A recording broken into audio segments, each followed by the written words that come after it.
Salut à tous, aujourd'hui je vous retrouve pour mon book haul de mars. Donc on va commencer dès maintenant tout simplement parce que voilà, j'ai pas été raisonnable ce mois-ci entre les cadeaux, les livres sur ma liseuse, les livres que j'ai achetés lors des salons où je suis allée durant le mois de mars, les livres d'occasion que j'ai trouvés aussi.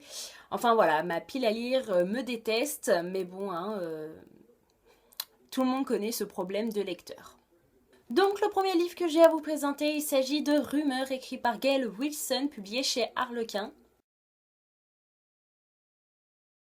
Donc ici nous allons suivre une jeune enseignante qui se trouve dans un lycée un petit peu spécial puisqu'il y a de nombreuses rumeurs qui circulent dans ce lycée. Il y a une vague impressionnante de suicides qui touche les élèves de ce lycée et donc elle va essayer de voir si il y a des liens entre ces suicides ou non. Et donc je trouvais le résumé plutôt alléchant et donc j'ai hâte de lire ce livre. Ensuite, j'ai reçu un service presse pour le blog de ninanko.com et il s'agit de The Young World écrit par Chris Owens, publié chez MSK.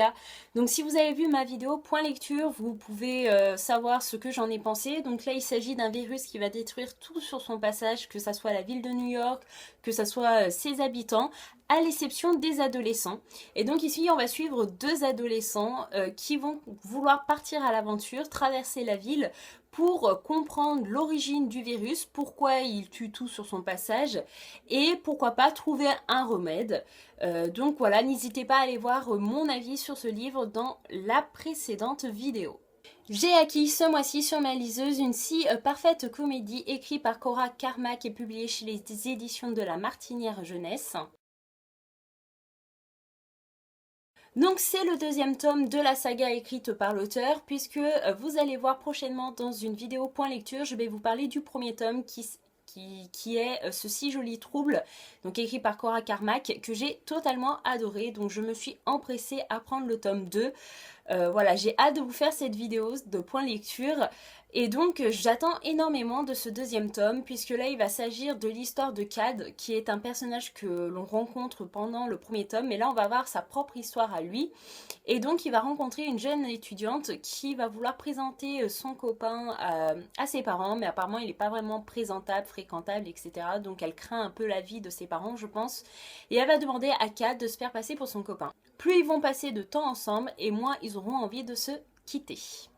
Ensuite, mon chéri m'a offert un cadeau ce mois-ci, alors que voilà, c'était pas mon anniversaire, c'était pas ma fête non plus, mais voilà, j'étais totalement ravie parce que c'était un livre qui se trouvait sur ma wishlist et que je voulais énormément.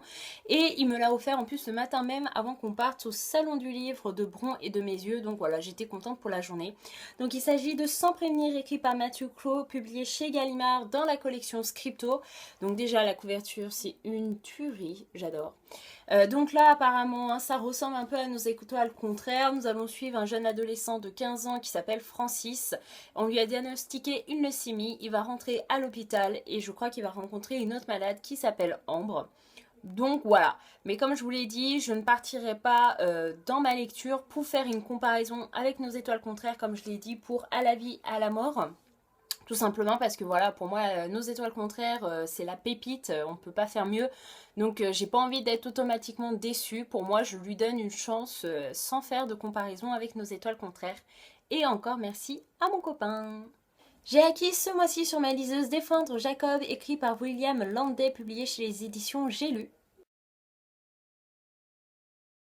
Donc ici, nous allons suivre un père de famille qui s'appelle Andrew et qui est procureur adjoint. Il a une vie toute belle, toute rose, j'ai envie de dire, jusqu'au jour où sa tranquillité est menacée puisque son fils Jacob est accusé d'avoir tué un camarade de classe. Donc il va essayer de défendre son fils malgré tout, mais au fur et à mesure que le procès arrive, il y a de nombreuses preuves qui fait que voilà, il commence à douter de l'innocence de son fils et donc on va essayer de voir s'il va le défendre jusqu'au bout ou pas du tout, j'ai envie de dire. Donc j'ai vu des avis plutôt mitigés sur ce livre, mais bon, voilà, moi le résumé me tente énormément et j'ai hâte de me lancer dans cette lecture. Ensuite, comme vous pouvez le savoir, je suis allée au salon du livre de Bron et de Mes Yeux, mais j'ai été plutôt raisonnable, j'ai acheté qu'un seul livre et il s'agit de Phénomène, écrit par Eric Lhomme et publié chez Folio Junior. Donc voilà, il est dédicacé, mais il écrit tout petit, tout petit. Mais voilà, c'était une très bonne rencontre, il est très sympathique. Et donc j'ai vraiment hâte de me lancer dans ce livre puisqu'il s'agit d'un médecin qui travaille dans une clinique pour fous, j'ai envie de dire, et qui un jour disparaît. Et donc ses patients vont partir à sa recherche et vont découvrir un des plus grands secrets du XXe siècle. Et moi, comme je suis curieuse, eh ben, j'ai hâte de lire ce livre.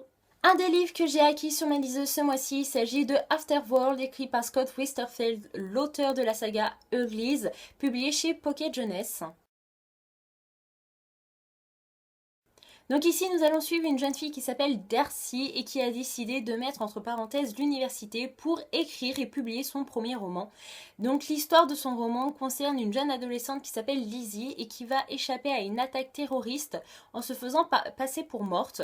Et juste ça, voilà, ça m'a donné envie de lire ce livre et la couverture est magnifique, donc pourquoi ne pas céder? Ensuite, j'ai reçu un service presse pour le blog de ninang.com et il s'agit de la dernière lettre de son amant, écrit par Jojo Moyes, publié chez Milady. Donc ici, nous allons suivre une femme qui s'appelle Jennifer, qui a eu un accident de voiture et quand elle sort de l'hôpital, elle se souvient de rien.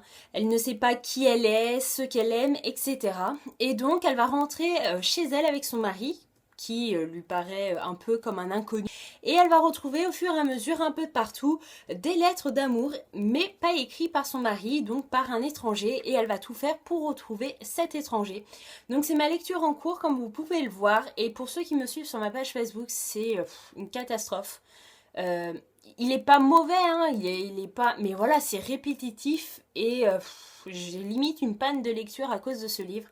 Mais bon, voilà, pour ceux qui s'intéressent, n'hésitez pas. Un des livres que j'ai acquis sur ma liseuse, il s'agit de Ma raison de vivre, écrit par Rebecca Donovan, publié chez Pocket Jeunesse.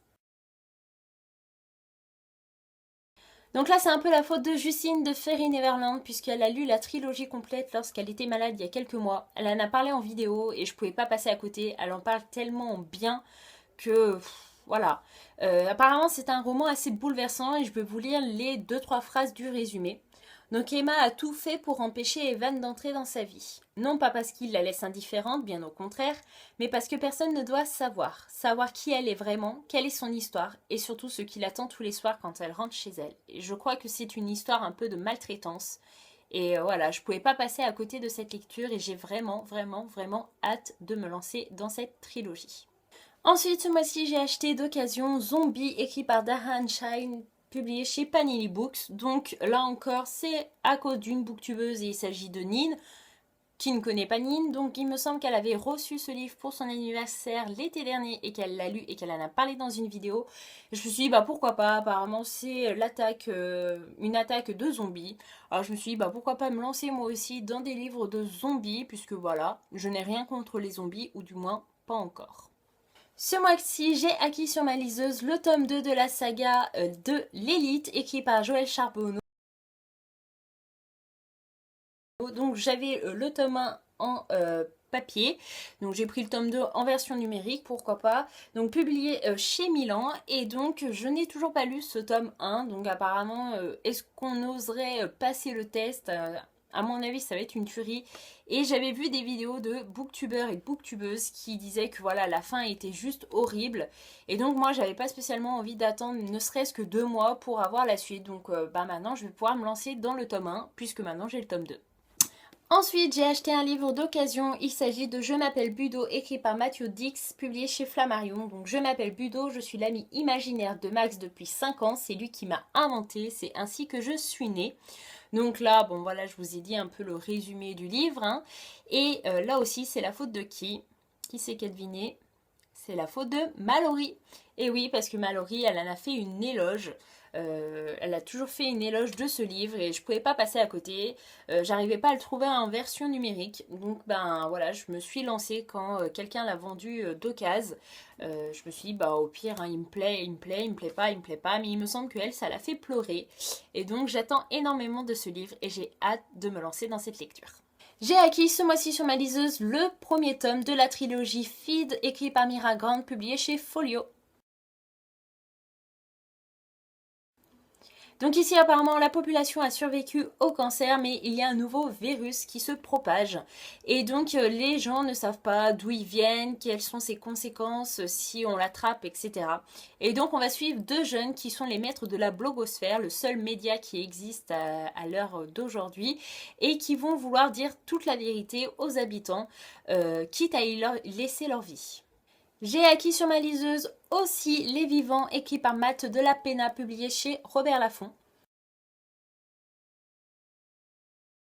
Donc ici, nous allons suivre un jeune homme qui s'appelle Shai qui décide de partir pendant l'été pour un job d'été sur un bateau. Il se dit, ça va être la belle vie, je vais être payé, logé, je vais pouvoir rencontrer des filles, profiter des buffets, enfin la belle vie quoi.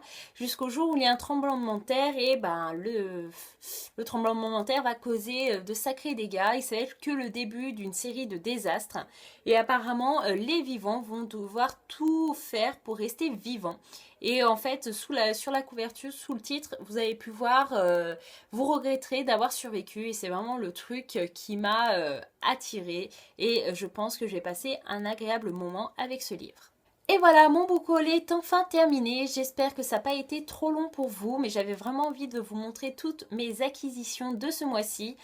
Je sais que ma pile à lire est vraiment monstrueuse, mais pourquoi se priver quand on trouve des livres d'occasion et qui se trouvent dans notre wishlist? Au moins, si j'ai envie de les lire, je les aurai.